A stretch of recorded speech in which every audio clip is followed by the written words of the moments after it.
Ano yan? At ang laki naman ng bag mo. Ang bigat-bigat niya eh. Ang daming laman. Ano bang laman yan? Eh, alam mo naman, pag galing probinsya, may mga bit-bit. May mga bato ba yan ng panghilod? Papakita ko sa inyo mamaya kung ano laman ng bag na to. Kailan? Mamaya pagdating sa Quezon City, Okay. pakita ko Sige. sa inyo. Re-reveal ko kung anong mayroon dito. Wow, may bag reveal. Siya, maglakad ka na. Biyahin muna tayo.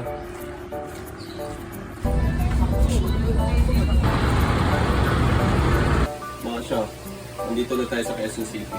I-reveal na natin kung bakit ang bigat ng bag. Bakit? Ano naman ito? Santol. Ilan yan? 4 na santol. Ano to? Ito yung hipon. Yung hipon. Wow. Ito mo. Hindi. Labanos. Wow.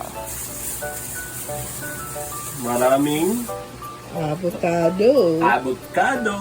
Wow. Four.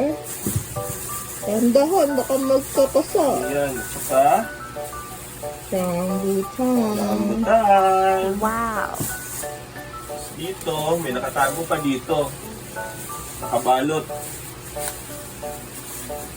Ba, Malamig to. Ito, oh. ice candy?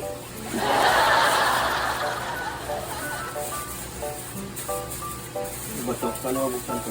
Ito ay, isa, hindi ko na ipapakita. Native chicken.